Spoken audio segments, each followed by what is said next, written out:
j'espère que vous allez bien. Aujourd'hui on se retrouve donc pour une toute nouvelle vidéo sur ma chaîne YouTube. Aujourd'hui on va parler des 3 astuces de l'Ajax qui ont permis à De Ligt d'être monstrueux à l'âge de 19 ans. Les jeunes issus du centre de formation en ont profité pour tirer leur épingle du jeu, à l'image de Frenkie de Jong qui a donc signé au FC Barcelone cet été, et du jeune capitaine Matthijs de Ligt.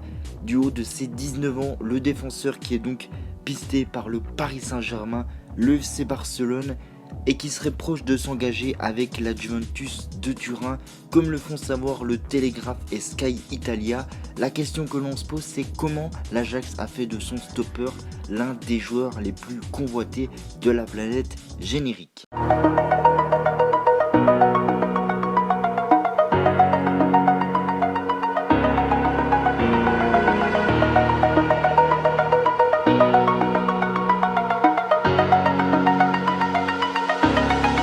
Et on commence tout d'abord par la première astuce, un défenseur milieu de terrain.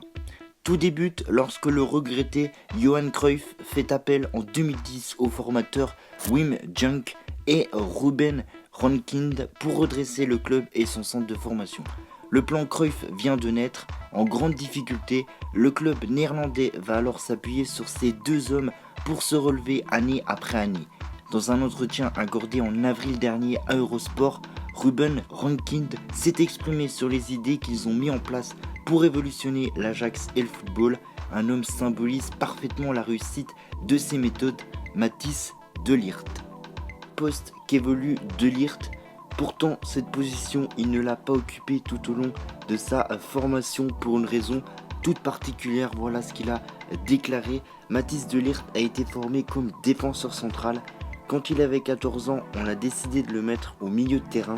Si tu penses comme un entraîneur basique, tu te dis que c'est étrange et peut-être même problématique pour le match et donc le résultat final. Mais Matthijs était tellement fort en défense centrale que c'était dangereux pour sa progression. On voulait le faire progresser sur son utilisation du ballon, sur le fait qu'il doit créer de l'espace avec ses relances, qu'il accélère le jeu, qu'il se développe techniquement. Cette vision à 360 degrés explique pourquoi on l'a mis au milieu de terrain. En plus, on l'a mis à ce poste en U17 alors qu'il n'avait que 14 ans. Si on avait voulu juste gagner des matchs, on l'aurait laissé en U14 et en charnière, mais ce n'était pas intéressant pour son développement personnel et c'est aujourd'hui l'équipe première qui en bénéficie. On a fait la même chose avec Justin Kluivert en le mettant à toutes les positions de l'attaque, en ne le laissant pas simplement sur son côté. Un joueur tout-terrain. Vous l'avez compris, la polyvalence est une qualité recherchée par les formateurs de l'Ajax. Pour se faire évoluer à plusieurs postes est une option, tout comme s'essayer à plusieurs types de terrain, une idée sur laquelle se sont penchés Ruben Ronkind et Wim Jonk. Il a déclaré « On a remarqué et on le sait que les plus grands joueurs ont joué dans la rue et y ont beaucoup appris. Ce n'était plus le cas de ces dernières années. On a donc commencé à s'entraîner sur des parkings pour développer leur habilité technique et leur faculté à jouer debout puisqu'on ne peut pas tacler sur du béton. On a aussi fait du futsal pour leur apprendre à évoluer dans les petits espaces, mais aussi du football sur des terrains de squash pour les rebonds et l'intensité. Tout ceci pour qu'ils s'habituent à de nouvelles situations et à différents espaces, toujours dans l'idée du développement individuel du joueur. Il a d'ailleurs déclaré « Force est de constater que la qualité technique des joueurs de l'Ajax a sauté aux yeux de tous les détails qui font la différence. » À la nutrition en passant par la manière de courir. Il a déclaré « On a fait en sorte qu'ils passent plus de temps à l'académie. Avant, quand ils étaient sortis du système scolaire, ils venaient pour l'entraînement et repartaient juste après. On a créé une école au sein de l'Ajax et des moments de vie pour qu'ils restent toute la journée.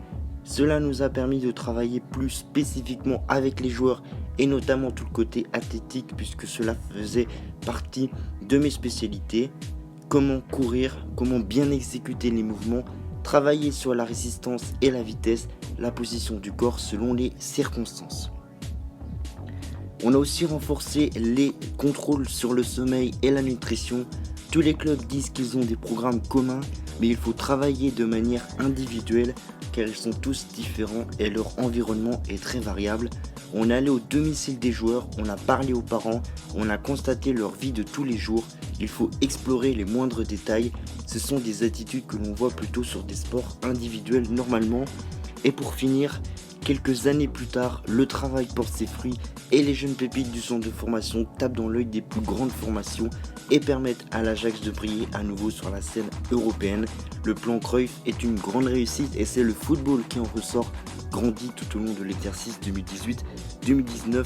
L'Ajax a donc été en demi-finale de la Ligue des Champions en battant la Juve et le Real de Madrid, a remporté l'Eredivisie qui est le championnat des Pays-Bas et a aussi remporté la Coupe des Pays-Bas cette saison. Voilà les gars, c'est la fin de cette vidéo, j'espère qu'elle vous aura plu. N'hésitez pas à liker, à partager et à vous abonner si vous avez kiffé cette vidéo. Et nous, on se retrouve très prochainement pour une toute nouvelle vidéo sur ma chaîne YouTube. Ciao ciao.